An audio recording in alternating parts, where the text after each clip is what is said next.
जीवन विद्या। जीवन को मैं समझा हूं, आपको समझाने का प्रयास यहाँ से शुरू होता है। इस प्रक्रिया का नाम जीवन विद्या है।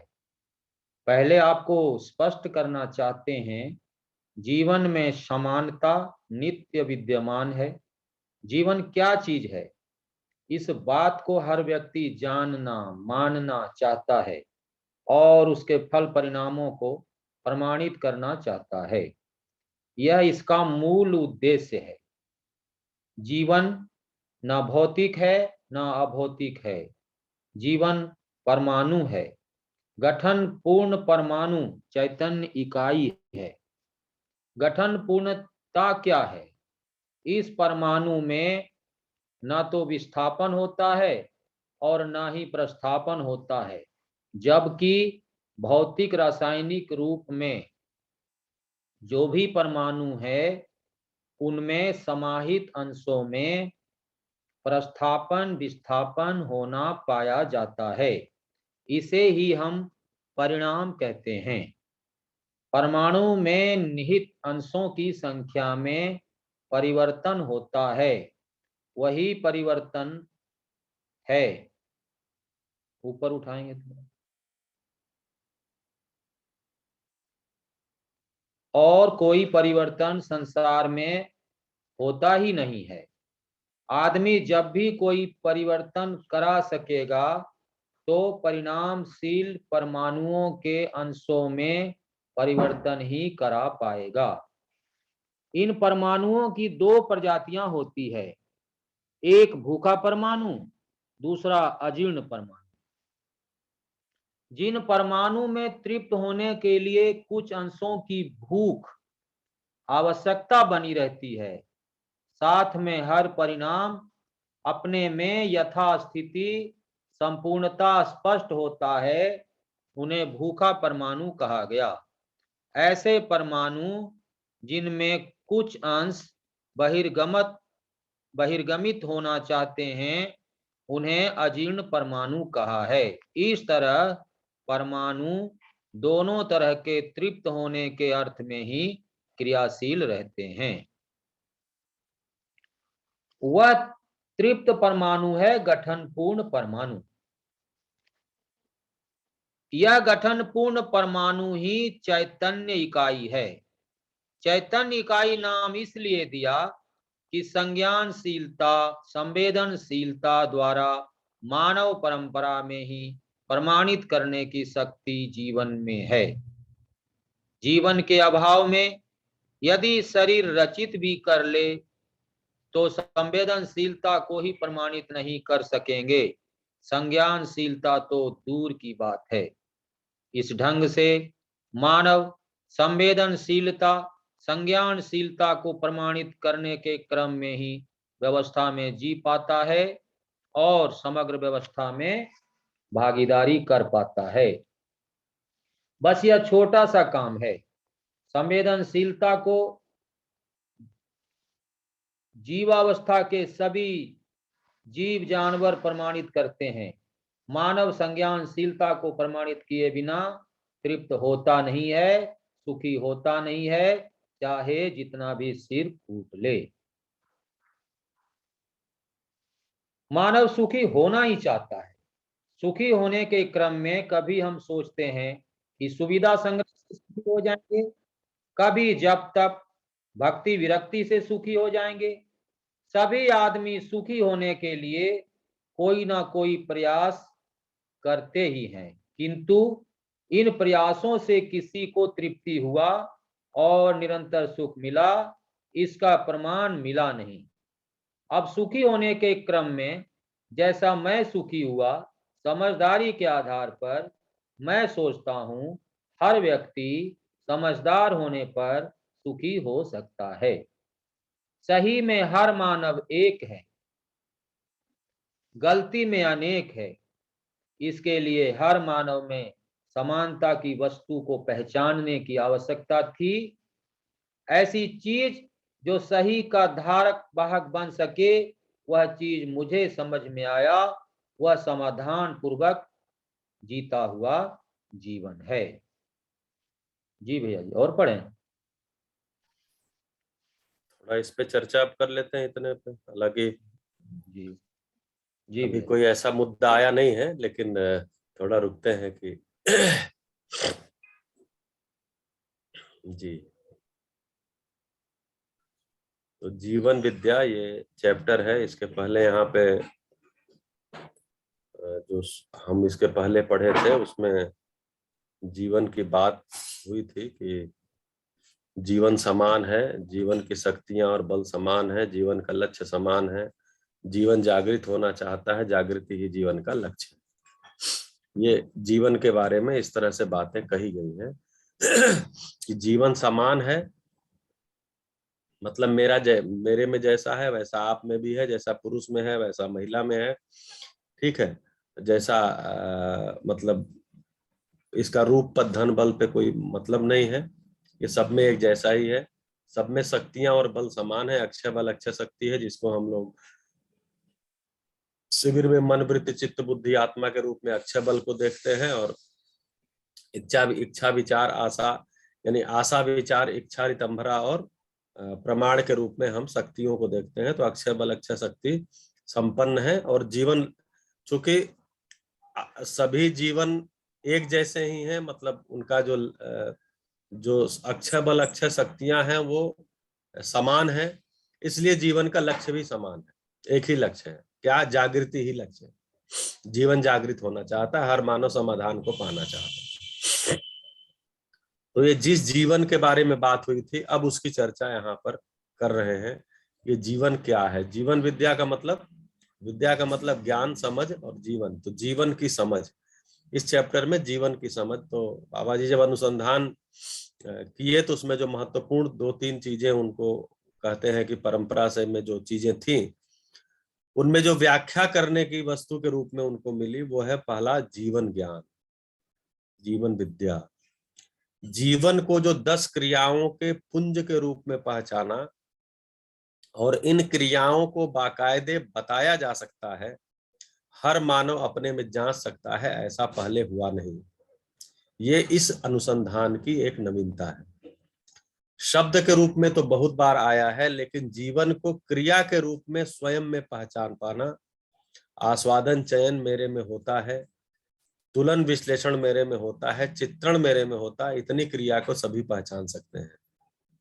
साक्षात्कार मतलब निरंतर चीजें कभी टिकती हैं कभी नहीं टिकती हैं, वो अलग बात है, लेकिन 4.5 क्रिया को सब अपने अंदर देख सकते हैं। तो जीवन को क्रिया के रूप में देख पाना, ये इस अनुसंधान की एक विशेषता है। तो इसको समझना क्यों जरूरी है? क्योंकि जीवन ही समाधान संपन्न होना चाहता है। यहाँ बताया गया कि जीवन ही, हर व्यक्ति समाधान को पाना चाहता है, हर व्यक्ति न्याय को पाना चाहता है, और समझने वाली इकाई कौन है? जीवन ही है। तो समझने वाली इकाई जीवन ही है, और ना मानव ना समझी से ही खुद भी दुखी होता है, और ना समझी से ही दूसरों को भी दुखी कर किया है, और ना समझी से ही धरती को भी नरक किया है। जो धरती को बुखार हो गया, सारी चीजें समझ में आएगी। तो चूंकि नासमझी के कारण ही अव्यवस्था है, समझदारी से ही व्यवस्था होगी, और समझने वाली इकाई जीवन है। इसका मतलब जीवन को समझे बिना, जीवन किस में होता है? तो मानव में। मानव पर बराबर शरीर प्लस जीवन, या जीवन प्लस शरीर। तो मानव जीवन को समझे बिना, मानव समझने वाला कौन है? मानव ही है। जीवन को समझने वाली और कोई इकाई नहीं है अस्तित्व में। मानव ही जीवन को, यानी जीवन ही जीवन को समझ सकता है। जीवन ही जीवन को समझ सकता है, और जीवन ही सब कुछ को समझ सकता है। तो जीवन को समझे बिना जब सब कुछ को समझता है, तो फिर उल्टा सीधा समझता है, प्रयोजन के अर्थ में नहीं समझ पाता है। तो जीवन को समझते हुए जब सब कुछ को समझता है, तो व्यवस्था के अर्थ में समझ पाता है। तो इसलिए बोले कि जीवन को समझना क्यों जरूरी है? क्योंकि जीवन को समझे बिना मानवीय शिक्षा का प्रसव नहीं है। शिक्षा, मानवीय शिक्षा नहीं हो सकती जब तक जीवन को हम शिक्षा के विषय वस्तु में नहीं शामिल करेंगे। और जब तक हम मानवीय शिक्षा परंपरा में नहीं ला सकते, प्रचलन में नहीं ला पाएंगे, तब तक मानवीयतापूर्ण आचरण भी हमारे लिए कल्पना। हम मानवीयतापूर्ण आचरण की अपेक्षा भी नहीं कर सकते, उसके निरंतरता की। मतलब ऐसा नहीं है लोग अमानवीय ही घूम रहे हैं हमारे आसपास, लेकिन मानवीयतापूर्ण आचरण की निरंतरता ये हम नहीं देख सकते, क्योंकि जीवन ज्ञान अभी विषय वस्तु के रूप में शिक्षा में नहीं है। तो जीवन ही समझने वाली इकाई है, और जीवन खुद को नहीं समझी है, इसलिए क्योंकि मैं जब खुद को समझता हूं तो मैं आपको भी समझ सकता हूं, तब मैं मानवीयतापूर्ण आचरण को भी समझ सकता हूं। तो जीवन विद्या यानी जीवन ज्ञान सबसे महत्वपूर्ण ज्ञान, इसीलिए पहले यहां से शुरू किया। तो जो आदरणीय नागराज जी ने, बाबा जी ने जो यहाँ शुरू किया, वो सीधे सीधे जीवन नाम की वस्तु के रूप में शुरू किया। हम लोग शिविरों में शुरू करते हैं तो जीवन अलग है, शरीर अलग है, इसका ध्यान दिलाने के बाद हम जीवन क्रिया पे जब आते हैं तो हमारे अंदर जो इच्छा विचार आशा चल रही है वहां से शुरू करते हैं। बाबा जी ने चूंकि अनुसंधान में जो देखा था उस अनुसंधान को वैसा ही रख रहे हैं, इसलिए सीधे कह रहे हैं कि जीवन न भौतिक है न अभौतिक है। अभौतिक मतलब जो इंद्रियों के और मतलब पकड़ में नहीं आता, उसका स्वरूप ही नहीं पकड़ में आता, इसलिए उसको अभौतिक बोलते हैं। जैसे नियम है, व्यापक है, और भौतिक मतलब जो इंद्रियों की पकड़ में आता है। तो जीवन इन दोनों के बीच में, मतलब इसका रूप भी है और ये इंद्रियों में पकड़ में भी नहीं आता। तो उन्होंने कहा ये न भौतिक है न अभौतिक है, ये परमाणु है। जैसे परमाणु भी पकड़ में नहीं आता, दिखाई नहीं देता, तो जीवन भी एक परमाणु है, ये भी पकड़ में नहीं आता, दिखाई नहीं देता, लेकिन है। कैसा परमाणु है? तो गठन पूर्ण परमाणु, गठन पूर्ण चैतन्य इकाई है। उस गठन पूर्ण परमाणु को बोले चैतन्य इकाई है। चैतन्य क्यों बोले? क्योंकि उसमें कल्पनाशीलता होती है, क्योंकि उसमें संवेदनशीलता है, क्योंकि उसमें संज्ञानशीलता है। सील जहां लगा रहता है, सील का मतलब उसमें रत है, ज्ञान में रत है। संज्ञानशील मतलब ज्ञान में रत है, क्रियाशील मतलब क्रिया में रत है। तो जीवन संज्ञानशील है, इसीलिए बोला बच्चा जन्म से जिज्ञासु है। जन्म से जिज्ञासु है का मतलब क्या है? जन्म से ही संज्ञानशील है, ज्ञान को पाना चाहता है, सब कुछ को समझना चाहता है, तो संज्ञान में रत है, ऐसा पाया गया। तो जो संज्ञान में, ज्ञान में रत है, संज्ञानशील है, संवेदनशील है, संवेदनाओं को तृप्ति के लिए कार्य करता है, संपूर्णता के अर्थ में अपनी वेदना को क्रियाशील रखे हुए, तो इसको जो बोलते हैं संवेदनशील। तो संवेदनशील है और संज्ञानशील है, तो संवेदनशील और संज्ञानशील इकाई को यहाँ चैतन्य बोला, वो चैतन्य है। इसको और आसानी से अगर देखना है तो कह सकते हैं, और आसानी से इसको देखना है तो कह सकते हैं कि जीवन कल्पनाशील है, कल्पना करता है, सोचता है, विचारता है। हाँ जी, कोई प्रतिभा प्रधान जी,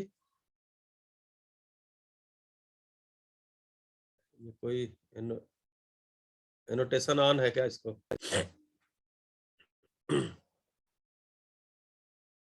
डिसेबल कर दीजिए भैया जी। ये गलती से उंगली लग जाती है माउस वगैरह पे।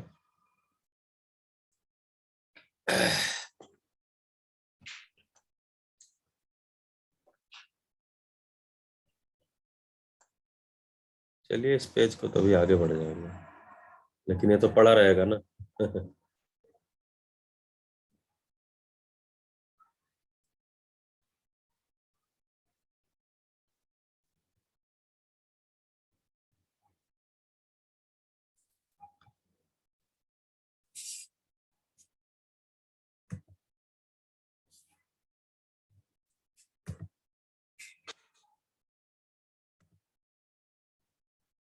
हो गया भैया?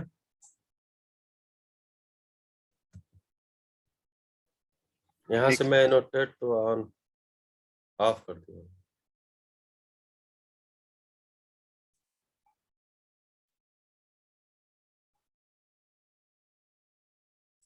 नमस्ते भैया, ये कैसे हुआ समझ नहीं आया। हाँ, वो माउस वगैरह पे उंगली चल गई होगी। तो ये कैसे भैया, वो भैया इसको थोड़ा ठीक कर लेना। हाँ, मैं कर दिया, इसको मिटा दिया। ठीक है भैया, ठीक, थैंक यू।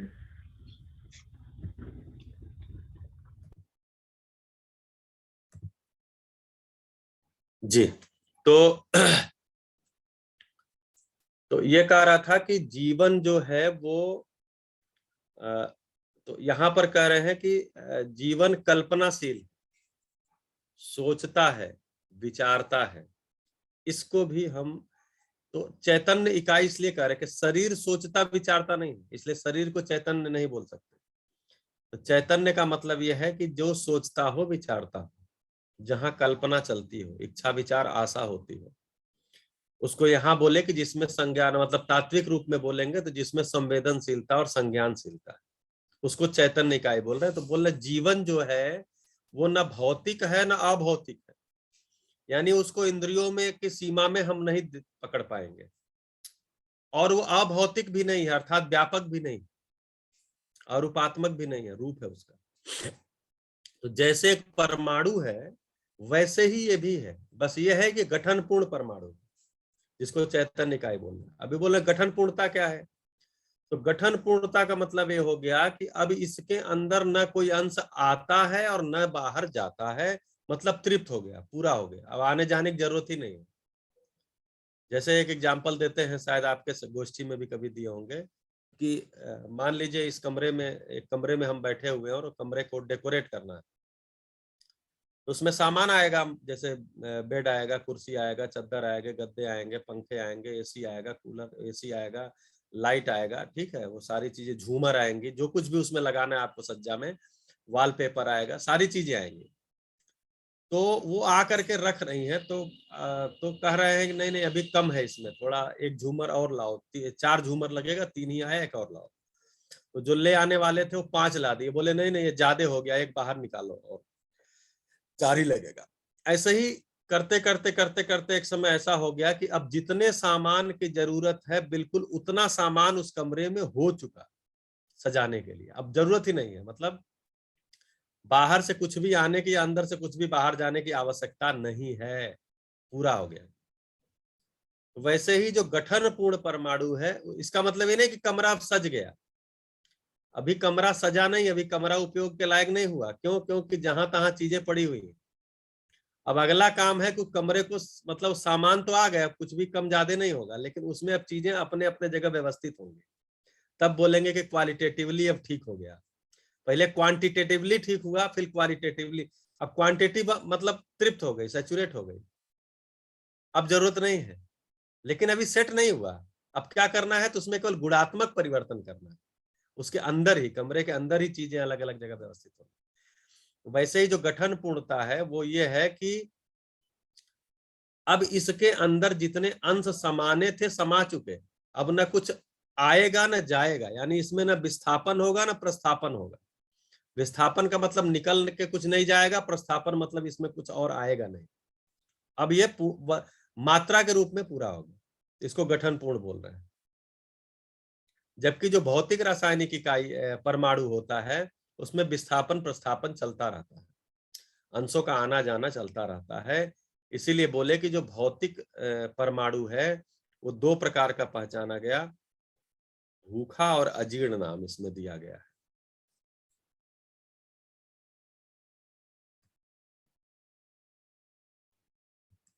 ऐसे परमाणु जिसमें कुछ अंश बहिर्गमित होना चाहते हैं उन्हें अजीर्ण कहा गया, और ऐसे परमाणु जिसमें कुछ अंश और आना चाहते हैं, जिन परमाणु में तृप्त होने के लिए कुछ अंशों की भूख बनी रहती है, उसको बोलते हैं भूखा परमाणु। और ऐसे परमाणु जिसमें कुछ अंश बहिर्गमित कर देना चाहते हैं, जैसे किसी को ज्यादा खा लिया अजीर्ण हो जाता है तो उल्टी हो जाती है, फिर तो बोलते हैं वो निकलना है, तो वहां से शब्द अजीर्ण आया है। तो अजीर्ण परमाणु हो गए, मतलब बहिर्गमित होना चाहते हैं। तो एक भूखा परमाणु, एक अजीर्ण परमाणु, इस प्रकार से 2 प्रकार से भौतिक परमाणुओं को देखेंगे, 2 प्रकार से पाए जाते हैं, जिसको हम एक्सेप्टर और डोनर अपने विज्ञान की भाषा में पकड़ते हैं। इसमें जो और अध्ययन करेंगे जब भौतिकवाद का और मानव व्यवहार दर्शन का, तो उसमें और डिटेल आता है। तो ऐसे परमाणु में तो ये भूखे और अजीर्ण परमाणु दो प्रकार के भौतिक परमाणु पाए गए, और इस तरह परमाणु दोनों तरह के तृप्त होने के अर्थ में क्रियाशील है। अब इसमें टेंडेंसी क्या दिखती है वो बाबा जी बोल रहे हैं कि जो भूखा है मतलब अपने में कुछ समा लेना चाहता है, अजीर्ण मतलब ज्यादा अंश हो गए तो कुछ निकाल देना चाहता है। इसका मतलब टेंडेंसी क्या दिखती है, एक स्थिरता की, तृप्त होना चाहता है। तो कोई तो निकाल के तृप्त होना चाहता है और कोई तो समा के तृप्त होना चाहता है, लेकिन वो क्रियाशील। ऐसी स्थिति होते होते एक समय ऐसा होगा, मतलब एक कल्पना जाती ही है कि एक ऐसी स्थिति आ गई, न भूखा है न अजीर्ण है। ठीक है, तो ऐसे भी परमाणु अस्तित्व में आदरणीय नागराज राज जी के द्वारा देखे गए, जो न भूखे हैं न अजीर्ण हैं। उन्हीं को नाम दिए गठन पूर्ण परमाणु, उन्हीं को नाम दिए चैतन्य इकाई, उसी को नाम दिए जीवन। वह तृप्त परमाणु है गठन परमाणु। यह गठन परमाणु ही चैतन्य इकाई है। चैतन्य क्यों नाम रखे, क्योंकि संज्ञानशीलता संवेदनशीलता द्वारा मानव परंपरा में प्रमाणित होने की शक्ति जीवन में है। वो प्रमाणित हो सकता है, जागृत हो सकता है। ठीक है, तो जो बोले ना कि मात्रात्मक तृप्ति तो हो गई है लेकिन गुणात्मक तृप्ति नहीं हुई, अब उसके अंदर गुणात्मक परिवर्तन होना। ये अध्ययन, ये अभ्यास क्यों कर रहे हैं, जिससे कि वो जो गठन पूर्ण है उसमें गुणात्मक परिवर्तन हो जाए। वो जो अंश है, मतलब वो जो गति है, गति पथ के रूप में, हालांकि ये भाषा भी ठीक नहीं बनेगी, तो वो जागृत हो जाए। अभी भाषा ये बनेगी कि जागृत हो जाए, वो समझदार हो जाए, समझ संपन्न हो जाए। इसको बोलते हैं कि उसके अंदर अब गुणात्मक परिवर्तन हो रहा है। जैसे हम लोग अध्ययन कर रहे हैं तो हमारे में गुणात्मक परिवर्तन हो रहा है। ऐसा करते करते एक बार गुणात्मक परिवर्तन भी पूर्ण हो जाता है। ऐसी स्थिति को जागृति की अवस्था बोला गया है। अब बोल रहे हैं कि जीवन नहीं भी रहेगा तो क्या हो जाएगा, मतलब शरीर तो बना सकता है आदमी, तो शरीर कह रहे हैं कि शरीर तो हम बना लेंगे। देखिए, ये उस समय लिखा गया है जब रोबोट की इतनी बात नहीं हो रही थी, रोबोट बनाने की।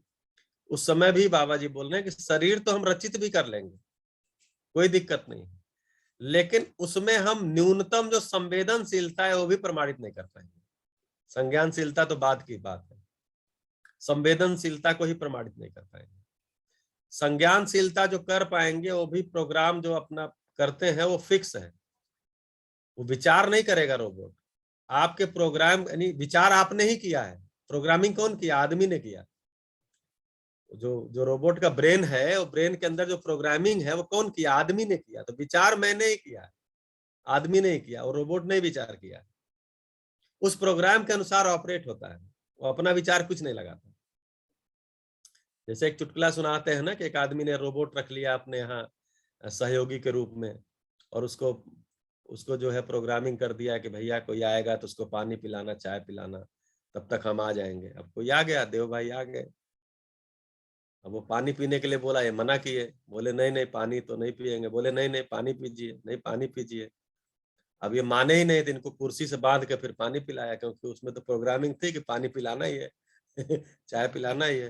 तो इसलिए वो कल्पना नहीं कर सकता, मतलब अब वो संवेदनशील नहीं है क्योंकि बांध देगा और जबरदस्ती मुंह में डालेगा। तो वही बोल रहे हैं कि जीवन अगर हम शरीर रचित भी कर लें तो जीवन में जो न्यूनतम संवेदनशीलता है वो भी प्रमाणित नहीं कर पाएंगे जीवन के बिना।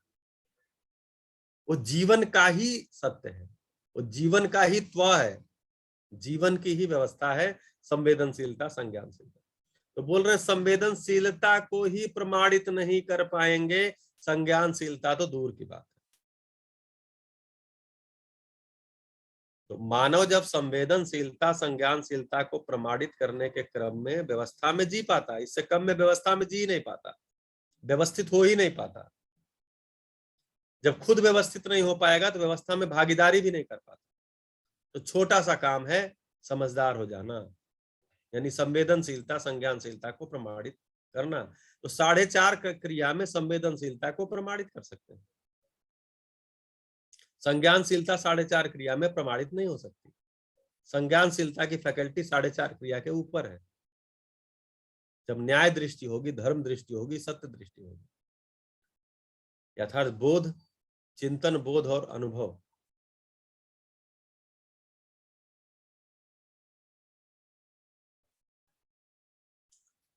तो जीवावस्था के सभी जीव जानवर प्रमाणित करते हैं किसको? संवेदनशीलता को।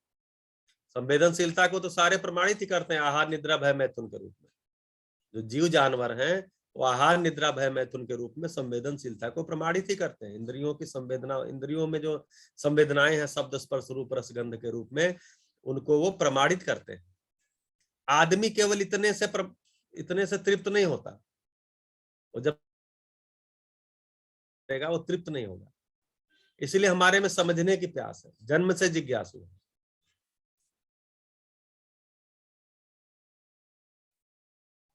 इसके लिए बाबा जी शब्द देते हैं कि मानव संज्ञानशीलता को प्रमाणित किए बिना तृप्त नहीं है, होता नहीं है, सुखी होता नहीं है, चाहे जितना भी सिर कूट ले। सुखी पूर्णता के पूरी तरह सुखी हो नहीं सकता।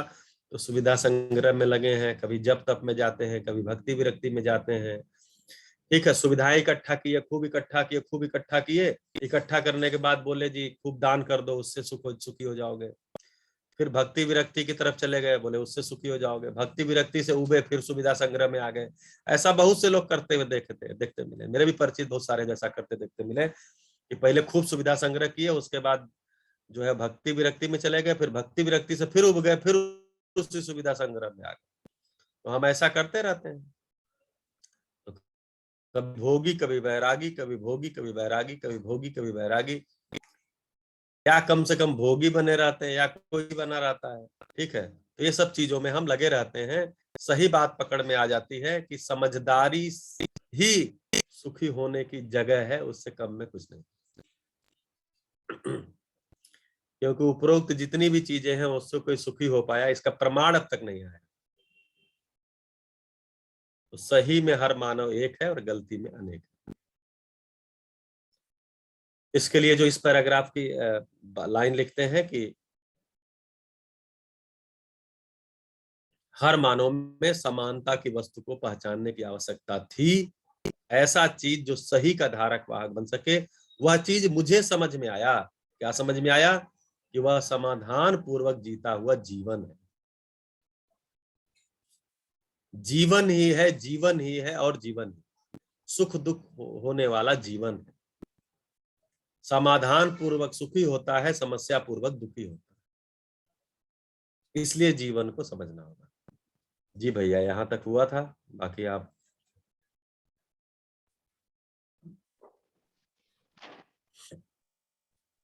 जी भैया जी। जीवन जब समझदारी के साथ जीता है तब हर किसी जगह का कोई प्रश्न हो यहाँ तक? जी नमस्ते। नमस्ते शैलेंद्र भैया जी। मेरे को यहाँ पर एक जो आपने अभी लाइन बोली थी ना कि संवेदना को शांत किए बिना या मतलब उसके बिना तृप्त मतलब शुरुआत नहीं होगी। मतलब बाबा जी ने ऐसा कहा कितना भी सिर कूट ले, वो लाइन थोड़ा मिस हो गई थी। यहाँ बोले कि मानव संज्ञान को प्रमाणित भी है, क्योंकि दो ही चीजें जीवन करता है, संवेदनशीलता को प्रमाणित करना और संज्ञानशीलता को। तो संवेदनशीलता को तो जीवावस्था में ही प्रमाणित कर चुका है। आहार, निद्रा, भय, मैथुन के रूप में शब्द, स्पर्श, रूप, रस, गंध के माध्यम से इंद्रियों को तृप्त करता हुआ जीते हुए वो उसको तृप्ति की तरफ मतलब तृप्त करता हुआ देखने को मिला है। मानव भी यही करेगा तो तृप्त नहीं होगा। मानव में संज्ञानशीलता को प्रमाणित किए बिना तृप्त नहीं होगा, सुखी नहीं होगा, चाहे जितना सिर कूट ले। यानी जितना भी सुविधा संग्रह कर ले, इंद्रियों की भोग की सामग्री कितना भी इकट्ठा कर ले, जब तक हम संज्ञानशीलता अर्थात जीवन को ही नहीं समझेंगे, जीवन को ही नहीं समझा है, तब तक तृप्त नहीं होगा। ऐसा कह रहे हैं। मतलब संज्ञानशीलता मतलब समझ, मतलब यहाँ पर हाँ हाँ, संज्ञानशीलता को प्रमाणित, संज्ञानशील तो हम हैं ही, ज्ञान के लिए हम तृषित हैं। हर बच्चा जन्म से जिज्ञासु है, इसका यह प्रमाण है कि हम ज्ञान के लिए तृषित हैं। अब ये प्रमाणित कर लिया, ज्ञान संपन्न हो गए, इससे कम में तृप्ति नहीं होगी।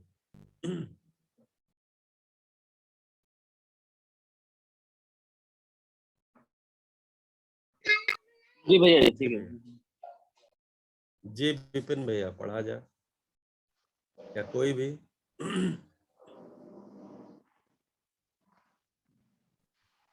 जी पढ़े भैया जी। हाँ कोई भी पढ़ सकते हैं जी। मतलब। जीवन जब समझदारी के साथ जीता है तब हर जगह समाधान को प्रस्तुत करता है। समाधान के साथ हर व्यक्ति सुखी होता है, समस्या के साथ दुखी होता है। समझने वाली वस्तु जीवन है, मानव शरीर को चलाता हुआ। हम लोग बैल को, गाय को और जानवरों को जो कुछ भी सिखाया वह सब संवेदनशीलता के अर्थ में ही है। अब आदमी एक दूसरे को कैसे सिखाए? मार पीट कर तो कोई किसी को कुछ समझा नहीं पाया है। आजीविका के भय से आदमी जितनी देर नियंत्रित रहता है उसके बाद भय का कवच भी उतार कर रख देता है। इसका उदाहरण इतिहास में दास दासी प्रथा के अंत के रूप में मिलता है। संवेदनशीलता में भय और प्रलोभन होता ही है। भय और प्रलोभन के ही आधार पर सारे राष्ट्र, सारे धर्म, सारी प्रौद्योगिकी व्यवस्था, व्यापार संस्था व्यवस्था देने का दावा करते हैं, जबकि ना भय व्यवस्था है और ना प्रलोभन व्यवस्था है। क्योंकि मानव को ना भय स्वीकार होता है ना प्रलोभन।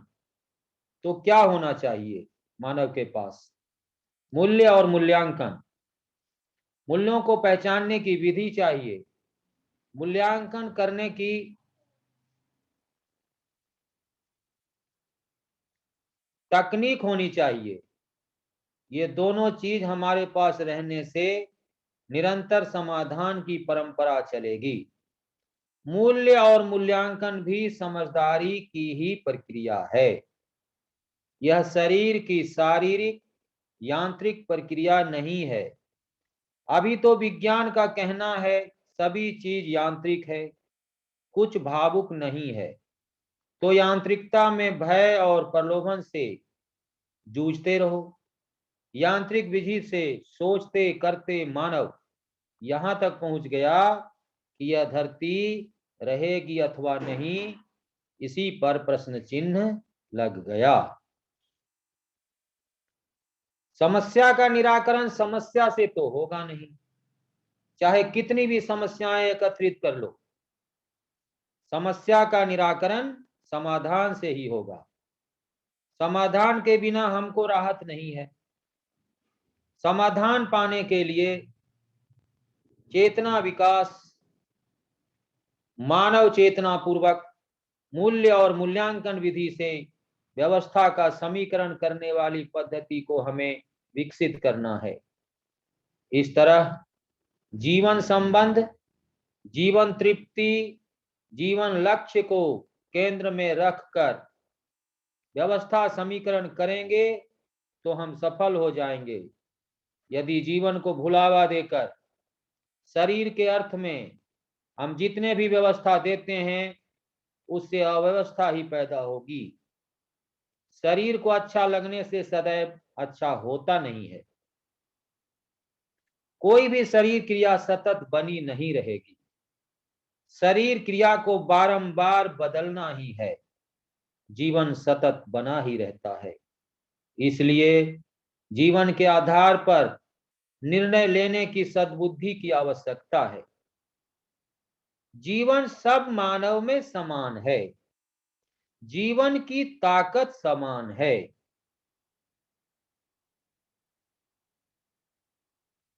जीवन में बल और शक्ति अक्षय है। ये कभी खत्म होता है, ये ना कभी खत्म होता है ना घटता है। ये क्यों नहीं घटता? जीवन परमाणु में परिणाम में कोई परिवर्तन होना नहीं है, तो उसका बल और शक्ति अक्षय है। स्थिति में बल प्रमाणित होता है और गति में शक्ति। इसकी गवाही क्या है? मानव अपने को सतत होना स्वीकारता है। होना ही वर्तमान है। वर्तमान में ही हर वस्तु का अध्ययन होता है। उसी क्रम में वर्तमान में सब में जीवन समान है। जीवन सहज बल और शक्तियां समान हैं। चौथी बात, जीवन का लक्ष्य, सभी आदमी सुखी होना चाहते हैं। सबका लक्ष्य सुखी होना ही है। इन चारों बातों को ध्यान में रखने की आवश्यकता है। जी भैया जी, यहां तक समझ लें। हाँ, यहाँ तक चर्चा कर लें।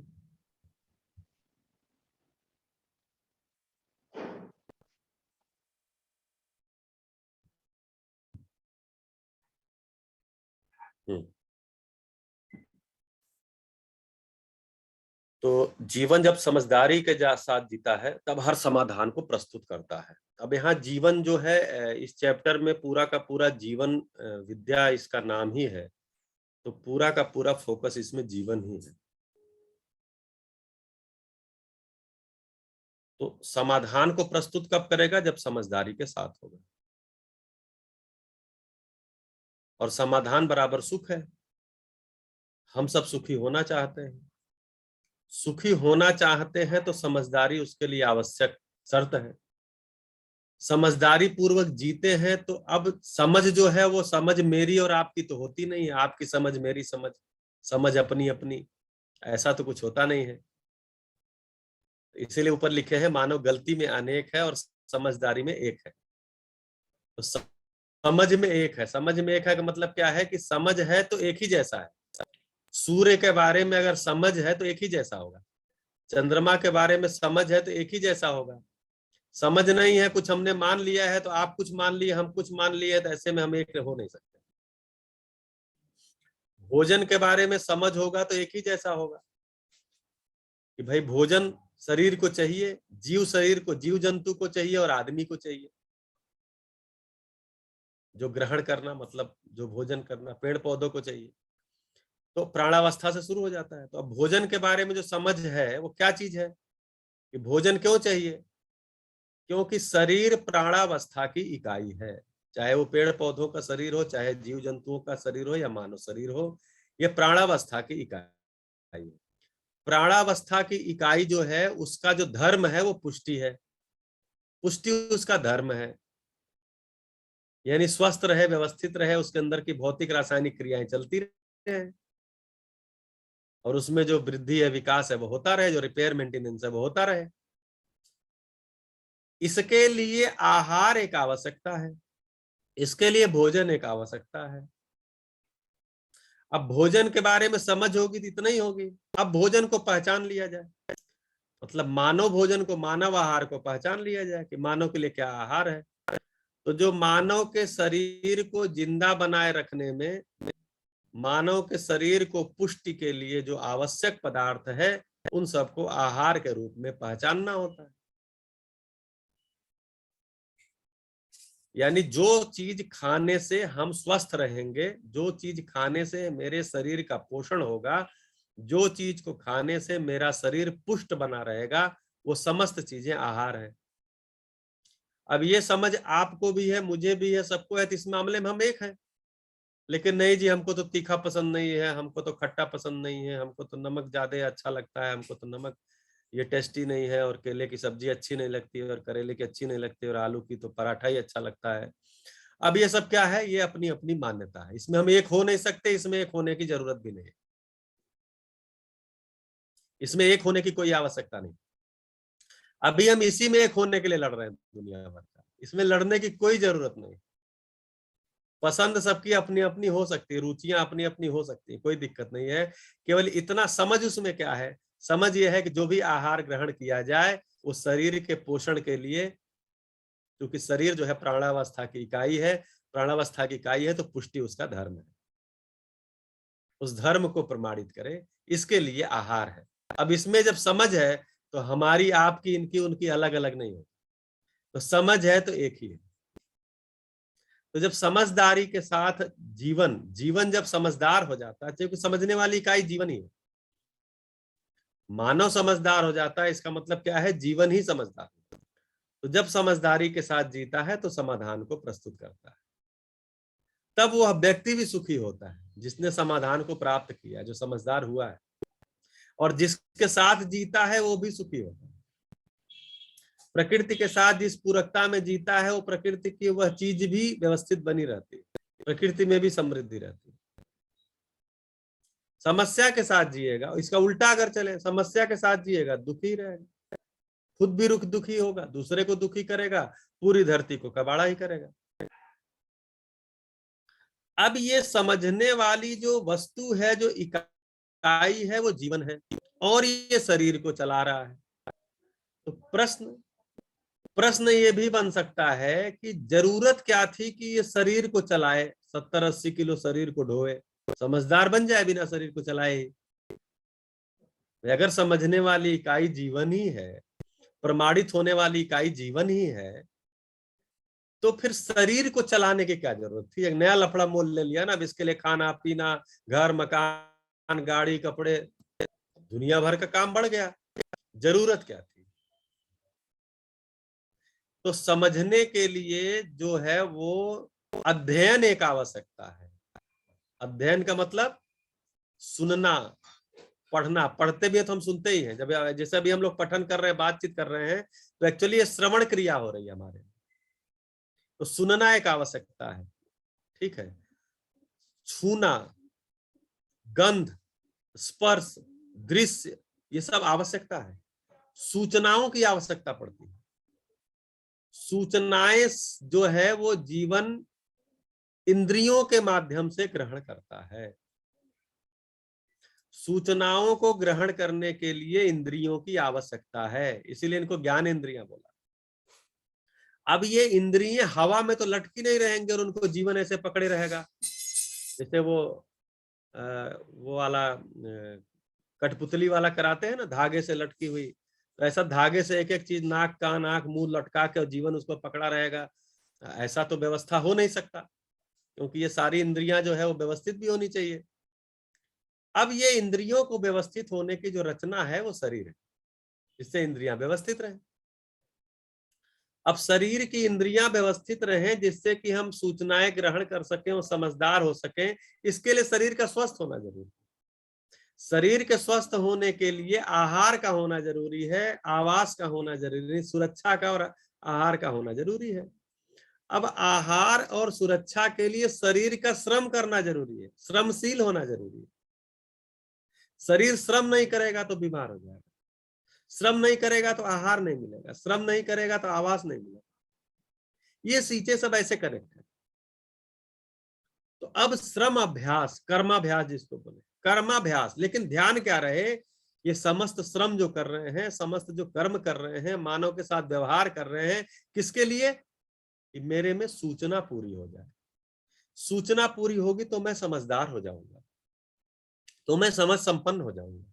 मैं समझ संपन्न हो जाऊंगा तो समाधान में आ जाऊंगा, समाधान में आ जाऊंगा तो मैं सुखी हो जाऊंगा, तो मैं व्यवस्था का स्रोत हो जाऊंगा। मैं खुद भी व्यवस्थित होऊंगा, व्यवस्था का स्रोत हो जाऊंगा। ये ध्यान बना रहे तो सारा श्रम, सारा कर्माभ्यास, सारा व्यवहाराभ्यास सब व्यवस्थित रहे। अब आदमी के साथ व्यवहार करते समय न्याय सुनिश्चित रखना होगा। क्यों? क्योंकि अगर अन्याय हुआ तो ऐसा नहीं है कि जिसके साथ हो रहा है मतलब मूल्य का निर्वाह नहीं हो रहा वही दुखी होगा। मूल्य का निर्वाह नहीं हुआ, इसका जब मूल्यांकन मैं करूंगा तो मैं भी दुखी होऊंगा, तृप्ति मुझे भी नहीं होगी। इसलिए मूल्य का निर्वाह होना अर्थात न्याय दृष्टि का होना मेरी आवश्यकता है। इसलिए शरीर की जरूरत है, जीवन इसलिए शरीर को चलाता है। इसलिए यहां पे कह रहे हैं कि समझने वाली वस्तु जीवन है, मानव शरीर को चलाता हुआ। हम लोग बैल को, गाय को, जानवरों को जो कुछ भी सिखाया वह सब संवेदनशीलता के अर्थ में ही है। ट्रेनिंग जो होती है वो संवेदनशीलता के अर्थ में ही है, उसी को ट्रेनिंग बोले। जितनी चीजें संवेदनशीलता के अर्थ में वो सब ट्रेनिंग है। जानवरों को ट्रेनिंग दे सकते हैं, समझदार नहीं बना सकते। आदमी को ट्रेनिंग देने से कोई काम चलता नहीं है, उसको समझदार ही बनाना पड़ेगा। ट्रेनिंग कब भर भरा के गिर जाएगी कुछ पता नहीं चलता। आप कितना भी ट्रेंड कर दीजिए किसी को, अगर उसका भाव जाग गया तो वो फिर उखड़ ही जाएगा। आप ट्रेंड नहीं कर सकते आदमी को। स्किल के लिए ट्रेंड कर सकते हैं, स्किल के लिए ट्रेंड करना जरूरी है, कर सकते हैं, लेकिन जिंदगी जीने के लिए ट्रेनिंग नहीं दे सकते कि आप ऐसे व्यवहार करो तो वैसे उठो तो वैसे बैठो, ठीक है, इनका पैर छुओ उनका मत छुओ। बाबा जी बोलते हैं ना कि जब मैं छोटा सा था 10-12 साल का, तो गांव के कोई भी व्यक्ति आते थे तो मेरा पैर छूते थे, तो मैं उनसे कहता था भैया क्यों छूते हो, मैंने आपको क्या दे दिया है, मैं आपसे उम्र में भी छोटा हूँ। तो फिर परिवार के लोग समझाते थे, चूंकि हमारे परिवार की ज्ञान परंपरा है तो हमारे पूरे परिवार को ज्ञान के उस प्रतीक के रूप में देखते हैं, इसलिए वो सम्मान करते हैं। तो बोले मैंने तो अभी नहीं कुछ दिया है ना, मेरा क्यों करते हैं। अब क्या हो गया, वो ट्रेनिंग तो हो गई, लेकिन अब तृप्ति तो नहीं हो रही है, जो छू रहा है उसको भी नहीं हो रही है, जिसका छुआ जा रहा है उसको भी नहीं हो रही है। तो मानव को ट्रेंड नहीं कर सकते। एक बार अगर सम्मान किस चीज का, पैर छूने का जो प्रचलन आया वो सम्मान का प्रतीक था। सम्मान किस चीज का, तो सम्मान श्रेष्ठता का। एक बार जिसको हम श्रेष्ठ जान लेते हैं, वो मेरे सामने रहे या ना रहे, दूर भी रहे, तो भी हमारे अंदर उसके प्रति जो आदर भाव होता है, श्रद्धा होता है, वो बना ही रहता है। जिसको बोलते हैं नतमस्तक रहते ही रहते हैं। एक बार श्रेष्ठता पहचान में तो आ जाए, श्रेष्ठता पहचानने के हमारे में कुवत तो आ जाए। इसीलिए बाबा जी ने बोला समझदार होंगे तो सबसे पहले क्या आएगा, स्वयं के प्रति विश्वास आएगा। दूसरा क्या आएगा, श्रेष्ठता की पहचान, श्रेष्ठता की स्वीकृति। अभी श्रेष्ठता को पहचानना बहुत बड़ा मुद्दा, हम नहीं पहचान पाते। पहचानते हैं तो स्वीकार ही नहीं पाते। अच्छा अच्छा ये है, अच्छा ये बात ये है, ये अभी कल के थे, ऐसे थे वैसे थे, तो ऐसे ये कैसे समझदार हो गए। तो श्रेष्ठता को पहचानना और श्रेष्ठता को स्वीकारना ये बहुत बड़ा मुद्दा है। फिर प्रतिभा और व्यक्तित्व में संतुलन आएगा। मतलब मैं जो ज्ञान संपन्न हुआ हूं वैसा ही अब ज्ञान संपन्न हो गया हूं, इसका प्रमाण कहाँ आएगा, तो मेरे व्यक्तित्व में आएगा। अर्थात मेरा आहार विहार व्यवहार तीनों संतुलित हो जाएंगे। मैं समझदार हूं और कुछ भी खाता हूं, कहीं भी खाता हूं, कैसे भी खाता हूं, कितना भी खाता हूं, क्या खाना है, कब खाना है, कितना खाना है, कैसे खाना, ये कुछ भी निर्धारित ही नहीं हमारा, और मैं अब समझदार हो गया हूं। तो ऐसा आहार संतुलित नहीं हुआ ना। फिर विहार संतुलित होना, कब मैं, मेरा व्यायाम क्या है, मेरा उठना बैठना क्या है, जगना क्या है, सोना क्या है, मेरा किन लोगों के साथ उठना बैठना है, किनके साथ मैं संवाद करता हूं, उस संवाद में क्या मैं क्वालिटेटिव कुछ दे पाता हूं या उन्हीं का कुछ भी कूड़ा कचरा लेके मैं चला आता हूं। मेरा विहार बदलेगा और मेरा व्यवहार बदलेगा, न्याय दृष्टि हो जाएगी। तो मेरे जो समझ है, समझ का प्रमाण मेरे व्यक्तित्व में आएगा। इसलिए मानव को ट्रेंड नहीं कर सकते हैं। ट्रेंड करेंगे तो वही होगा, रस्सी से बांध के आपको जूस पिलाएगा और फिर रस्सी खोल के आपका पैर छू के विदा करेगा। यही ट्रेनिंग है। तो संवेदनशीलता के अर्थ में मानव के साथ ज्यादा कुछ नहीं कर सकते, जानवरों के साथ कर सकते हैं। अब एक आदमी दूसरे को कैसे सिखाए, मारपीट के सिखाए। अब तो कोर्ट भी बोल दिया, अभी तो राइट टू एजुकेशन 2009 आ गया कि किसी बच्चे को डांट भी नहीं सकते, मार भी नहीं सकते आप। पहले ये था कि नहीं नहीं, जब एडमिशन कराते आते थे, मैं जब शुरू में गांव के स्कूल में पोस्टिंग हुई थी तो वहाँ एडमिशन कराने जब आते थे बच्चे को, तो गार्जियन ही बोलते थे सर इसको खूब पीट के और बढ़िया से ठोक के सही कर दीजिएगा। तो ठोक के सही कर दीजिएगा, मशीन है कि इसको हथौड़ा मार के सही कर दीजिएगा। अब समझ में आता है कि चूंकि उसके पहले ये था कि बिना मारे पीटे किसी का ध्यान ही नहीं जाता है सही चीज पर, लेकिन ऐसा नहीं है। आपसे अगर कनेक्ट हो गया किसी का तो उसका पूरा ध्यान जाएगा। कनेक्ट बनाइए। आपको स्वीकार लिया अगर, तो आपका दीवाना हो जाता है, आपकी हर बात उसको स्वीकार होती है। बाकी आप डांट के, आप चिल्ला के, मार के करेंगे तो ठीक है, वो भी एक तरीका किसी से में हो सकता सफल रहा हो। पुराने लोग कहते हैं वो तरीका ठीक था, सफल था, लेकिन मानवीय परंपरा तो नहीं आ पाई ना। अंत में उस शिक्षा व्यवस्था से पढ़ लिख के निकले हुए लोग ही तो आज सभी जगहों पे बैठे हैं जहाँ की हम चर्चा करते हैं कि जो है वो भ्रष्टाचार है और जो है वो गलत चीजें हैं और भोगोन्माद है, लाभोन्माद है, कामोन्माद है। जो चर्चा हम करते हैं ये इसी शिक्षा व्यवस्था से निकले हुए लोग हैं। कम से कम 2 पीढ़ी 3 पीढ़ी तो 2 पीढ़ी मतलब मैं जब से पैदा हुआ तब से 2 पीढ़ी तो निकल गई, लेकिन वही 2 पीढ़ी जो है पढ़ लिख कर निकली है जो आजकल सभी जगहों पर राजनीति में डॉक्टर, इंजीनियर और सरकारी कर्मचारी, सरकारी अधिकारी, आईएएस, पीसीएस, दानिक्स सब जगहों बैठे हुए हैं। कैसा आचरण कर रहे हैं? तो परंपरा तो नहीं हो पाई ना उसकी, क्योंकि बच्चा एक एक देखेंगे, बच्चा जो प्राइमरी एजुकेशन में अगर देखेंगे तो बच्चा सब्जेक्ट को पढ़ता ही नहीं है, बच्चा टीचर को ही पढ़ता है। कम से कम 8वीं तक की शिक्षा में बच्चा टीचर को पढ़ता है, बच्चा सब्जेक्ट को नहीं पढ़ता, टीचर के आचरण को ही देखता है। अगर उस दौरान उसको कुछ मिल नहीं पाया, आगे फिर वो टीचर के बारे में भी उसकी धारणा खराब ही हो जाती है, जो हमेशा बनी रहती है। हायर एजुकेशन में सब्जेक्ट को पढ़ता है, टीचर को नहीं पढ़ता है।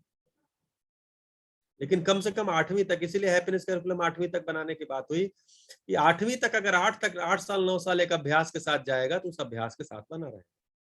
इसमें टीचर का आचरण महत्वपूर्ण है, अर्थात संज्ञानशीलता प्रधान है, संज्ञानीयता प्रधान है, संवेदनशीलता प्रधान नहीं है। भय प्रलोभन के आधार पे सारे राष्ट्र, सारे धर्म, सारी प्रौद्योगिकी व्यवस्था, व्यापार संस्था व्यवस्था सब देने का दावा करते हैं,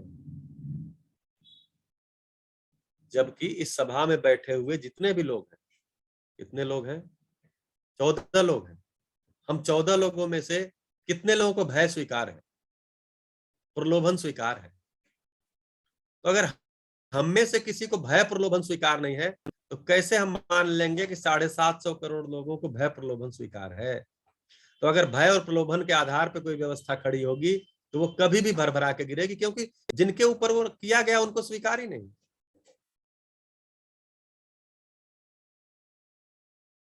तो क्या होना चाहिए? भय प्रलोभन का विकल्प मूल्य और मूल्यांकन, ये शिक्षा का अंग होना चाहिए। मूल्यों को पहचानने की विधि आनी चाहिए। कब आएगी? मूल्य को पहचानने वाला जीवन है, इसलिए जीवन को विषय वस्तु में शामिल करना होगा, यही एक उपाय है। मूल्यांकन करने की तकनीकी होनी चाहिए। ये दोनों चीज हमारे पास से निरंतर समाधान की होगा तो निरंतर समाधान की परंपरा चलेगी।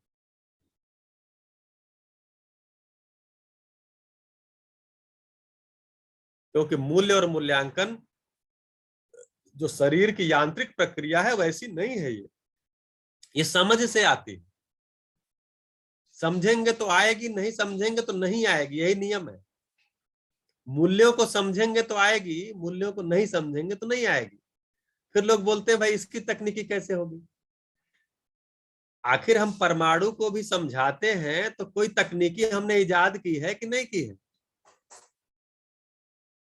हम गतिविधि कराते हैं, कोई डिमॉन्स्ट्रेशन करते हैं, कोई जो है मॉडल बनाते हैं, कोई हम अब आजकल हम वीडियो बनाते हैं, एनिमेशन बनाते हैं, बहुत सारी तकनीकी लाते हैं नहीं लाते हैं?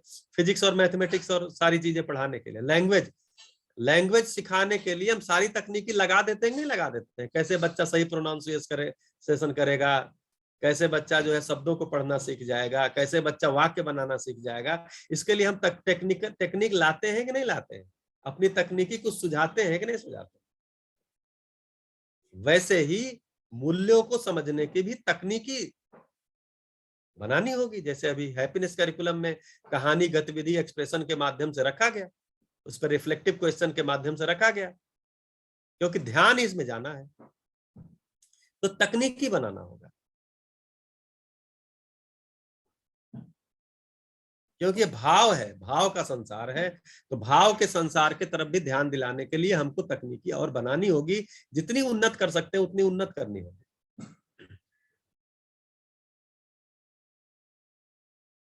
क्योंकि यांत्रिक विधि से हमने बहुत कुछ किया, बस वहीं पहुंच गया कि धरती अब रहेगी कि नहीं रहेगी। जी भैया, यहीं तक हुआ था ना?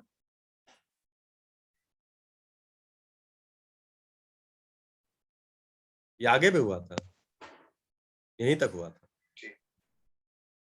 किसी का प्रश्न इतने में?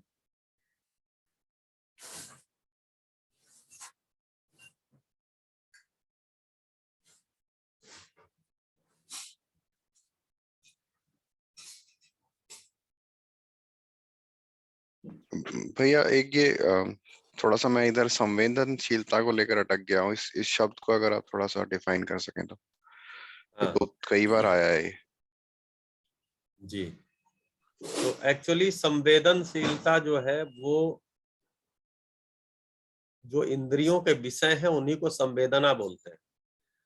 शब्द, स्पर्श, रूप, रस, गंध इंद्रियां जिसको मतलब बोलते हैं ना, इसी को संवेदनाएं बोलते हैं। शब्द, स्पर्श, रूप, रस, गंध, इनमें ही रत रहना, इनमें ही लीन रहना संवेदनशीलता है।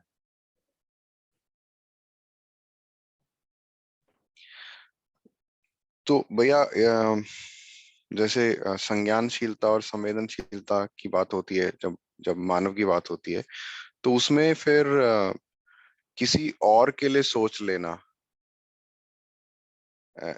संज्ञानशीलता तो उस अर्थ में होगा कि उसकी समझ के लिए कितना कर पाए हम लोग, लेकिन उसके शरीर के लिए, जैसे किसी की रक्षा कर लेना, किसी को रोटी खिला देना,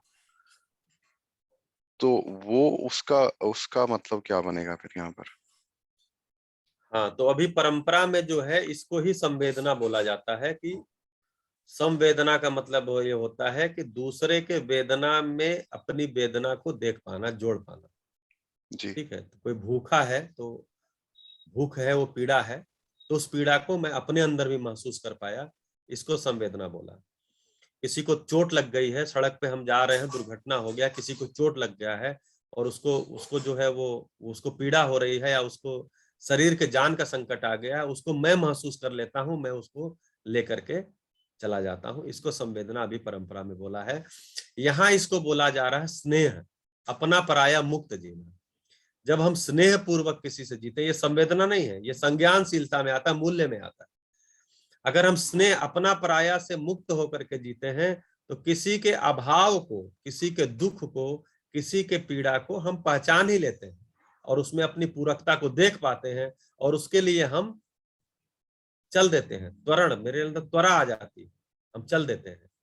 तो संवेदना अभी क्या है, वो वाली जो संवेदना है वो कभी कभी देखिए मतलब कभी कभी जो है वो, अगर मान लीजिए कि मुझे कहीं अर्जेंट कहीं जाना है और मेरी बहुत जरूरी चीज है और उस समय किसी का सड़क पे दुर्घटना हुआ है, तो कभी कभी ऐसा होता है कि मैं छोड़ देता हूँ क्योंकि मेरा वो काम जो है वो छूट जाएगा। हम सोचते हैं चलो कोई दूसरा उठा के पहुंचा देगा, तो उसमें क्या है, निरंतरता की संभावना नहीं है, कभी रहती है कभी नहीं रहती है।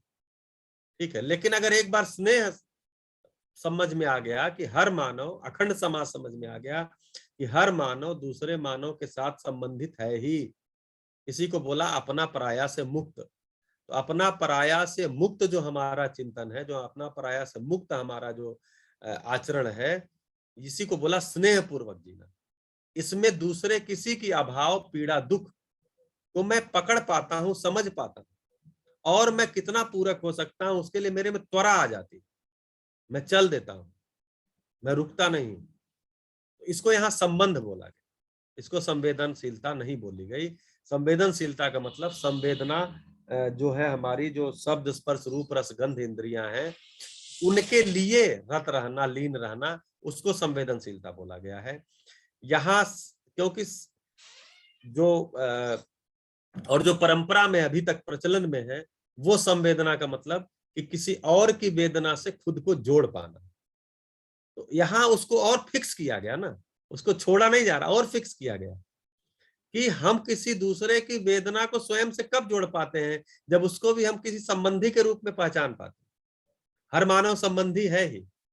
मानव शरीर अगर कष्ट में है तो मानव शरीर, क्योंकि हम क्या है, जीवन को पहचान लिए, मैं जीवन हूं, समझ से तृप्त होता हूं, समझदारी से ही सुखी होता हूं। दूसरा भी जीवन है, वो भी समझ से तृप्त होगा, समझदारी से तृप्त होगा। उसके लिए शरीर का स्वस्थ रहना, शरीर का ठीक रहना अनिवार्य आवश्यकता है। शरीर में वेदना ना होना, पीड़ा ना होना अनिवार्य आवश्यकता है। अगर शरीर में वेदना और पीड़ा है तो मैं समझ की तरफ मेरा ध्यान ही नहीं जाएगा, मेरा जो संबंधी है उसका भी ध्यान नहीं जाएगा। तो अगर उसकी शरीर की कोई पीड़ा है, उसको भूख लगी है, उसके पास खाना नहीं है, वो बारिश में भीग रहा है, उसके पास छत नहीं है, वो बीमार है, उसके पास दवा का पैसा नहीं है, उसका कोई दुर्घटना हो गया है और उसको कोई उठा के हॉस्पिटल पहुंचाने की जरूरत है, तो मैं समझ पाता हूं कि शरीर का तुरंत ठीक होना जरूरी है, क्योंकि इसकी शरीर को चलाने वाला जीवन जो है, क्योंकि जीवन और जीवन के बीच में संबंध होता है। उस शरीर को चलाने वाला जो जीवन है वो समझदार होना चाहता है, वो सुखी होना चाहता है, उसके लिए शरीर का स्वस्थ रहना जरूरी है। तो मैं वेदना को वेदना के रूप में नहीं देखता, मैं संबंध के रूप में देखता हूं, और संबंधी की हर वेदना को मैं समझ पाता हूं और मैं पूरक हो पाता हूं, क्योंकि स्नेह पे रुकता नहीं है मूल्य। स्नेह के बाद ममता वात्सल्य का भाव आ ही जाता है, साथ साथ है वो। स्नेह अगर हो गया तो ममता और वात्सल्य आ ही जाता है। ममता का मतलब शरीर पक्ष का ध्यान देना, वात्सल्य का मतलब जीवन पक्ष को, जीवन के समझदार जागृति के लिए अपने को नियोजित करना, अपने स्वीकारना, पहले तो स्वीकारना फिर नियोजित करना। स्वीकारना इसको बोला वात्सल्य, फिर नियोजित कर देना इसको बोला सहजता। तो ये मेरे में आ जाता है, तो ये उससे आगे की चीज, मतलब वो उसमें समा ही गया है। जो अभी परंपरा में संवेदना जिसको कहा गया है, वो अभी इस दर्शन को जब हम पढ़ते हैं, इसमें संबंध पूर्वक जीने में वो समा ही गया है, ये गुरु मूल्य है। जी भैया। जी भैया, थैंक यू।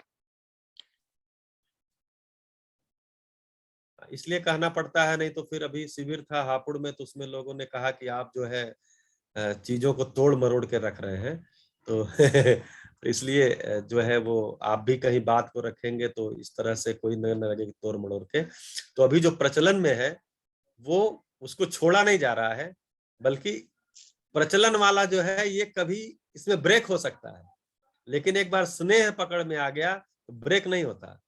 फिर मुझे मानव बड़ी चीज लगने लगता है, जीवन बड़ी चीज लगे। एक बार को मेरी सुविधा थोड़ी कम हो जाएगी, कोई दिक्कत नहीं है। मैं कहीं भाग के जा रहा हूं तो कोई सुविधा के चक्कर में जा रहा हूं, थोड़ा कम हो जाएगा, कोई दिक्कत नहीं है।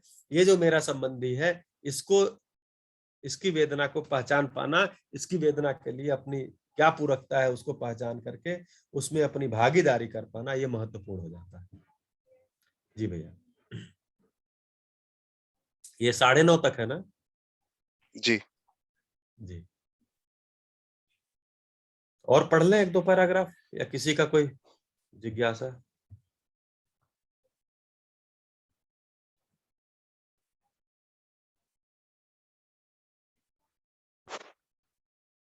ठीक चल रहा है? सब लोग हैं ना सभा में? जी भैया, मैं तो हूँ फिलहाल। जी,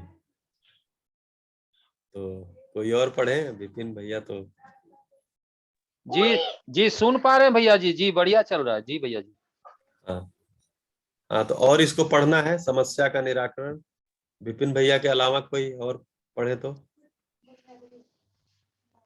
मतलब नहीं कोई पढ़ेगा तो विपिन भैया पढ़ेंगे ही। भैया मैं जी पढ़ देता हूँ, वैसे तो गला जी थोड़ा खराब, फिर पढ़े। समस्या का निराकरण समस्या से तो होगा नहीं, चाहे कितनी भी समस्याएं एकत्रित कर लो। समस्या का निराकरण समाधान से ही होगा। समाधान के बिना हमको राहत नहीं है।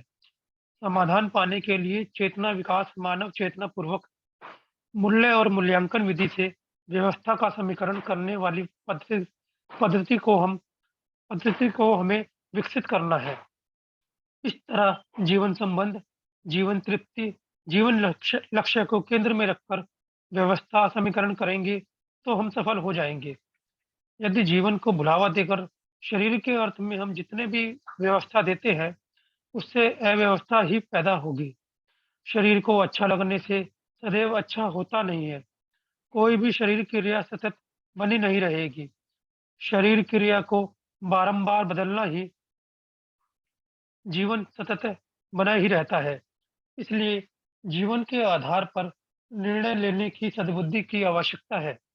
जीवन सब मानव में समान है। जीवन की ताकत समान है। जीवन में बल और शक्ति अक्षय है। ये न कभी खत्म होता है, न घटता है। यह त्यों नहीं घटता है। जीवन परमाणु में परिणाम में कोई परिवर्तन होना नहीं है, तो उसका बल और शक्ति अक्षय है। स्थिति में बल प्रमाणित होता है और गति में शक्ति। इसकी गवाही क्या है? मानव अपने को सतत होना स्वीकारता है। भैया ये पढ़ चुके हैं लगता है पैरा। हेलो। ये पढ़े थे भैया? हाँ जी, पढ़ चुके हैं भैया पैराग्राफ। हाँ, हमें भी लग आगे रहा है कि हम आगे।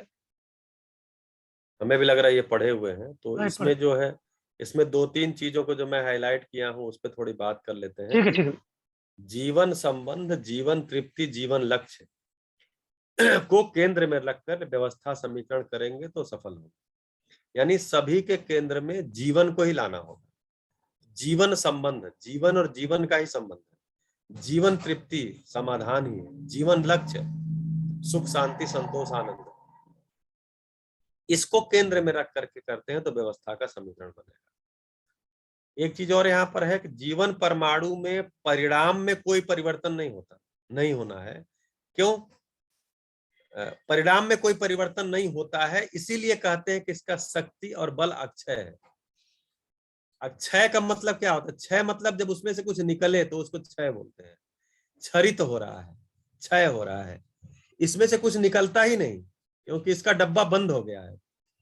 इसमें से कुछ निकलेगा ही नहीं। जब निकलेगा ही नहीं तो इसलिए बोले ये अक्षय है। इसका बल और शक्ति अक्षय है, क्षय ही नहीं होगा। इसीलिए तो इसको गठन पूर्ण बोले हैं।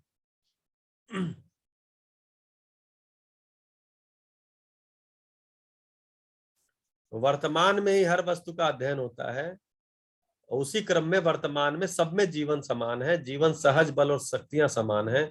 चौथी बात, जीवन का लक्ष्य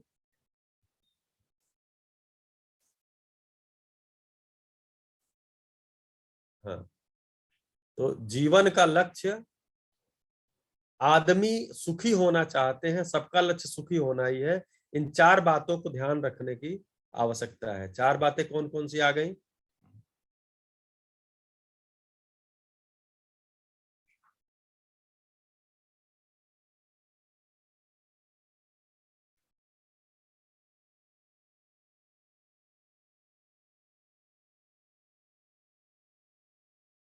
इसी पैराग्राफ में आई है, इसके पहले वाले में आई?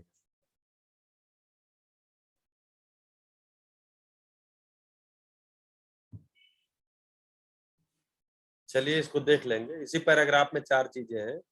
जीवन संबंध, जीवन तृप्ति, जीवन लक्ष्य को केंद्र में रखकर व्यवस्था समीकरण करेंगे तो सफल होंगे। ठीक है। दूसरा बोलते हैं कि शरीर को अच्छा लगने से सदैव अच्छा नहीं होता। शरीर को अच्छा लगने से सदैव अच्छा नहीं होता।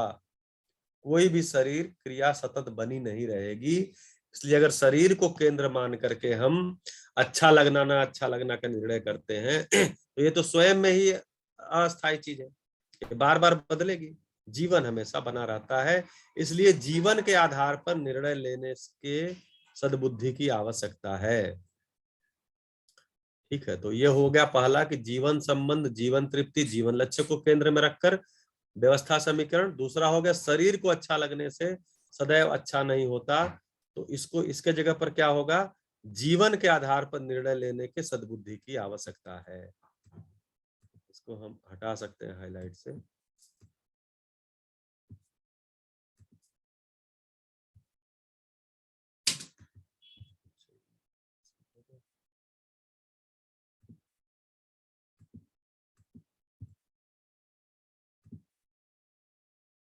तो जीवन के आधार पर निर्णय लेने की सद्बुद्धि की आवश्यकता है, क्योंकि जीवन सब मानव में समान है, जीवन की ताकत समान है, जीवन बल शक्ति अच्छा है। फिर चौथा बोलते हैं कि जीवन का लक्ष्य, सभी आदमी सुखी होना चाहते हैं, सबका लक्ष्य सुखी होना है। ठीक है, इस ढंग से हम इसको देखेंगे तो 4 चीजें आ गई कि जीवन संबंध, जीवन तृप्ति, जीवन लक्ष्य को केंद्र में रखना, फिर जीवन के आधार पर निर्णय लेने की सद्बुद्धि की आवश्यकता, फिर जीवन परमाणु में कोई परिवर्तन होना नहीं है तो उसका बल और शक्ति अक्षय है, फिर जीवन का लक्ष्य, सभी आदमी सुखी होना चाहते हैं, सबका लक्ष्य सुखी होना ही है। हाँ, यहाँ से पढ़ेंगे भैया। ठीक है भैया। जीवन गठन पूर्ण परमाणु चैतन्य इकाई है। अब इसको कौन बनाता है, ये भी बात आती है। अभी तक कोई बनाने वाला बिगाड़ने वाला है, ये झंझट रहा ही है। उसी आधार पर मानव भी सोचता है हम भी बना सकते हैं, बिगाड़ सकते हैं। यही विज्ञान का मूल आधार है। तो बना सकने, बिगाड़ सकने के झंझट में पड़ने के कारण काफी कुंठाएं आ चुकी है। कुछ देश कहते हैं हम एटम बम बना सकते हैं, कुछ नहीं बना सकते। इसलिए ये समानता का कोई अर्थ ही नहीं हुआ, क्योंकि समानता अस्तित्व सहजता में है और बम बनाना सह अस्तित्व विरोधी है। अस्तित्व जो है सह अस्तित्व सहज है। असहजता से हम कुछ भी करते हैं, कहीं ना कहीं उसका विरोध होता ही है। इसी तरह व्यापार हो गया भैया ऊपर।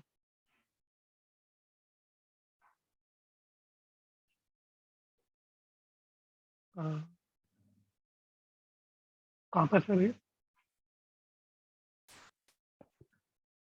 उसी इसी तरह व्यापार हो गया लाभोन लाभोन्मादी, और इस कारण से ज्यादा कम वाला पिशाच पीछे पड़ गया। एक आदमी सोचता है कम है, एक आदमी सोचता है ज्यादा है, और झगड़ा बना ही रहता है। इस तरह मानव को स्वस्थ रूप में सुखी होकर कहीं जीना बना नहीं है। इसलिए स्वस्थ रूप में जीने के लिए हर मानव को चेतना विकास मूल्य और मूल्यांकन विधि से जीना होगा। उसका पहला चरण है समझदारी, दूसरा चरण है ईमानदारी, तीसरा चरण है जिम्मेदारी, चौथा चरण है भागीदारी। इन 4 चरण में मानव को अपनी समझदारी को प्रमाणित करना है। समझदारी के अर्थ में 3 चीजें करनी है। 3 चीजें हैं: जीवन ज्ञान, सह अस्तित्व दर्शन ज्ञान और मानवीयतापूर्ण आचरण ज्ञान। जीवन के स्वरूप के जीवन के स्वरूप के बारे में आपको बतलाया है। जीवन नित्य है, सुखांशी है और सुख को मानव परंपरा में प्रमाणित कर सकता है। इसके लिए प्रयत्न करने का पहला मुद्दा है जीवन को समझना, जिसका नाम है जीवन विद्या। विद्या का धारक वाहक जीवन है। विद्या के स्वरूप में 3 भाग होता है: विद्या, विद्वता और विद्वान। विद्या संपूर्ण सह अस्तित्व ही विद्या सहज स्रोत है। सह अस्तित्व में ही विद्या है। सह अस्तित्व में जीवन भी अविभाज्य है। विद्वता जो समझदारी होता है, वह जीवन में स्वीकृत सहज अस्तित्व है। विद्वान मानव होता है। हर मानव जीवन और शरीर के संयुक्त रूप में है।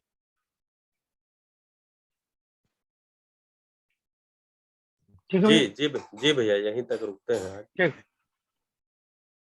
तो इसमें जो है एक पैराग्राफ हम लोगों ने पढ़ा कि जीवन गठन पूर्ण परमाणु चैतन्य इकाई है। ये पहले भी आया। अब इसमें प्रश्न आया कि इसको कौन बनाया है, जीवन को कौन बनाया। तो पेड़ पौधों को कौन बनाया, पदार्थ को कौन बनाया, धरती सूरज को कौन बनाया, ये अभी तक बनाने वाले को ही हम ढूंढ रहे हैं। ठीक है, हमें स्वीकार नहीं पा रहे हैं कि अस्तित्व है। जब है होता है तो वहां कोई प्रश्न नहीं होता कि कब से है और कहां तक है, कब तक रहेगा, कौन बनाया। ये है, अस्तित्व नित्य वर्तमान है। ठीक है, सह कैसा है तो सह अस्तित्व के रूप में। अभी जो बनाने वाला बिगाड़ने वाला है, जो जो जो सत्ता केंद्रित शासन आया, ये कहां से आया कि कोई बनाया है। तो कोई बनाया है तो वो बड़ा है, तो मैं भी बनाने वाला बन जाता हूं अपने को बड़ा साबित करने के लिए। शासन मानसिकता यहीं से आई कि मुझे लोग महत्व दें, इसके लिए मैं भी कुछ बनाने वाला, नियम बनाने वाला, कानून बनाने वाला, संसद में बैठने वाला, ठीक है, दस्तखत करने वाला, फाइलों पे साइन करने वाला मैं हूं, साइन मैं करता हूं, अधिकारी मैं हूं। ये सारी मानसिकता वहीं से आया, शासन मानसिकता। ठीक है, तो अभी बनाना बिगाड़ना, कोई बनाया और कोई बिगाड़ेगा, इसमें हम चले आए। ठीक है, विज्ञान भी इसमें ही है कि कुछ चीजें बनती हैं और कुछ चीजें मैंने आदमी बनाता है, बिगाड़ता है, ऐसा कुछ होकर के आया। तो बनाने बिगाड़ने के झंझट से कुंठाएं आ चुकी हैं। कुछ देश कहते हैं हम एटम बम बना सकते हैं, कुछ बोलते हैं हम नहीं बना सकते। जो नहीं बना सकते वो कुंठा में है, जो बना सकते वो खूब बना डाले हैं, इतना बना डाले हैं कि न बनाने वाले को डरा रहे हैं। अब तो बनाने वाले खुद ही डर रहे हैं, ठीक है, इसीलिए साल में 1-2 बार मीटिंग करते हैं कि भैया बना तो लिए हो, फोड़ना मत, संकल्प लो। तो संकल्प पे सबके हस्ताक्षर होते हैं, ठीक है, लेकिन जब बना के रखे हो हथियार तो फोड़ने में क्या मतलब। बहुत सारे लोग लाइसेंसी बंदूक या पिस्टल लेते हैं, नहीं कुछ करते हैं तो किसी आवेश में खुद को ही सुसाइड कर लेते हैं उसी से। अगर रख लिए हो आप बना करके तो कुछ ना कुछ तो होगा गड़बड़ कभी ना कभी। 1942 में हो चुका है एक बार, फिर हो ही सकता है, क्योंकि बना के रखे ही हम। अभी मीटिंग करने से, समझौते करने से थोड़ी होगा, कब आवेश आ जाएगा और आवेश में निर्णय हो जाएगा, तो बना के रख लिए, ठीक है। तो इसी तरह व्यापार में भी क्या है, व्यापार भी कम ज्यादा में आ गया, कम है ज्यादा है, गरीब है अमीर है। कई लोग हमसे पूछते हैं समस्याओं का, मानव में जो समस्याएं उसका मूल कारण क्या है, तो हम बोलते हैं 2 शब्द मूल कारण है, अमीरी और गरीबी। ये 2 शब्द तो दे दिया गया, दोनों ही परिभाषित नहीं हुआ। अमीर मतलब किसको बोलेंगे, गरीब किसको बोलेंगे, कुछ पता नहीं। भयंकर से भयंकर अमीर भी भयंकर से भयंकर गरीब दिखते हैं, और भयंकर से भयंकर गरीब भी भयंकर से भयंकर अमीर दिखते हैं। क्या करेंगे? तो इसलिए गरीबी अमीरी शब्द जो आया ये भी परिभाषित नहीं हो पाया अभी तक। तो कोई गरीब होना नहीं चाहता और कोई अमीर हो नहीं पाया, इसमें उलझे हुए हैं। वही बोल रहे हैं कि कम ज्यादा वाला पिशाच। व्यापार में क्या हो गया, ज्यादा कम वाला पिशाच पीछे पड़ गया। पिशाच मतलब राक्षस, ये पीछे पड़ गया। एक आदमी सोचता है कम है, एक आदमी सोचता है ज्यादा है, और झगड़ा हो गया। ज्यादा वाले को ज्यादा लगता नहीं है, कम वाले को ज्यादा लगता है, ज्यादा वाले को अभी और दूसरे से कम लगता है, इसमें पड़े हुए हैं, झगड़ा बना हुआ है, सुखी हो नहीं पा रहा है। तो बोले मानव कैसे, मतलब इसका विकल्प क्या है? तो चेतना विकास मूल्य और मूल्यांकन विधि विकल्प है। पहला चरण है समझदारी, मतलब जीवन ज्ञान, मानवीयता पूर्णाचरण ज्ञान और अस्तित्व दर्शन ज्ञान। इससे कम में समझदारी प्रमाणित नहीं होती। यानी ज्ञान, विवेक, विज्ञान, ये तीनों का संयुक्त रूप है समझदारी। दूसरा ईमानदारी। ईमानदारी क्या है? समझ गए हैं और वैसा जी रहे हैं, ये ईमानदारी है। समझे हैं और वैसा जी रहे हैं, जैसा समझे हैं वैसा जी रहे हैं, ये मामला नहीं है। जैसा समझे हैं, अभी जैसा समझे हैं कुछ अलग हो जाता है। समझे हैं, जो समझदारी है, ज्ञान, विवेक, विज्ञान है, वो उसको मैं पा लिया हूं और मैं वैसा जी रहा हूं, ये ईमानदारी है। परिवार में प्रमाणित कर रहा हूं जिम्मेदारी के साथ, समाज में प्रमाणित कर रहा हूं, एक्टिव पार्टिसिपेशन हो रहा है भागीदारी के साथ। इस 4 चरण में मानव अपनी समझदारी को प्रमाणित करना है। नीचे लिख भी रहे हैं कि 3 चीजें हैं, जीवन ज्ञान, अस्तित्व दर्शन ज्ञान, मानवीयता पूर्णाचरण ज्ञान। इसी को परम ज्ञान बोला गया। तो इसमें से पहला जो है वो जीवन ज्ञान की तरफ हम लोग इस चैप्टर को लेकर के जा रहे हैं। इसका नाम है जीवन विद्या। विद्या का धारक वाहक जीवन ही है, ज्ञान का धारक वाहक जीवन ही है। इसमें विद्या, विद्वता और विद्वान, ये 3 शब्द आए हैं। तो विद्या कह रहे हैं कि संपूर्ण सह अस्तित्व ही विद्या सहज स्रोत है। सह अस्तित्व यानी व्यापक और उसमें संपृक्त प्रकृति, 4 अवस्थाएं, चारों अवस्थाएं नियम पूर्वक एक दूसरे से संतुलित, प्रमाणित, अपने धर्म को प्रमाणित करते हुए। तो 3 अवस्थाएं धर्म को प्रमाणित करते हुए दिखती हैं, 4थी अवस्था ज्ञान अवस्था का प्रमाणित होना शेष है। तो ये 4 अवस्थाएं व्यापक में डूबी भीगी गिरी हुई, यही विद्या है, यही ज्ञान है। सह अस्तित्व ही ज्ञान है, सह अस्तित्व ही विद्या है। विद्वता क्या है? समझदारी आ जाना ही विद्वता है। ज्ञान, विवेक, विज्ञान संपन्नता ही विद्वता है।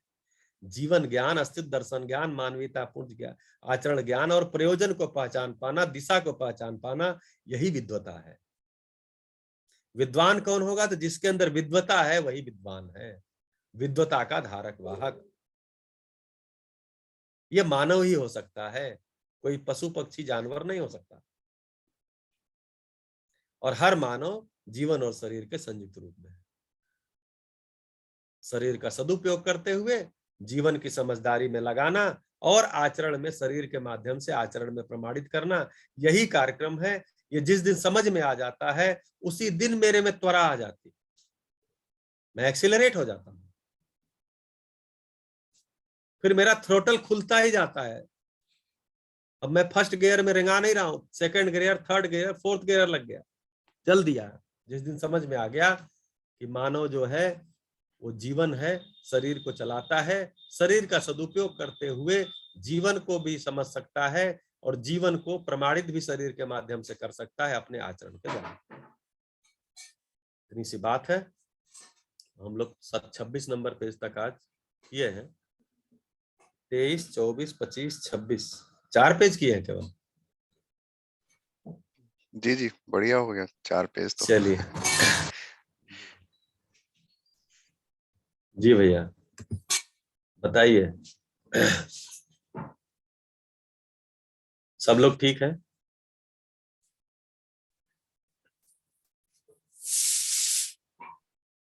शालिनी दीदी, शैलेंद्र जी, सुनील भाई, रविंद्र जी, प्रतिभा जी, सतपाल जी, सनी भाई, विपिन भाई, सागर, रूपानी जी, डॉक्टर सुमन रानी जी, राजीव अग्रवाल जी, इतने लोग हैं आज। बढ़िया रहा, अपना 1.5 घंटा अच्छा बीता। जी भैया। जी, तो आप सभी मेरे समझ के लिए पूरक बने, आप सभी के प्रति कृतज्ञता, बहुत बहुत धन्यवाद। जी भैया जी, अगले नमस्कार। अगले अगले संडे में शिविर में रहूंगा। हापुड़ में शिविर कल से शुरू हो रहा है, हैप्पीनेस टीचर कोऑर्डिनेटर्स का। तो अगले संडे संजीव भैया रहेंगे। जी भैया। ठीक है भैया, जी ठीक है, नमस्ते। थैंक यू भैया, नमस्कार। थैंक यू भैया। नमस्कार थैंक यू भैया। भैया। नमस्कार जी। नमस्कार भैया, सभी को नमस्कार। नमस्ते। नमस्ते। जी नमस्कार जी।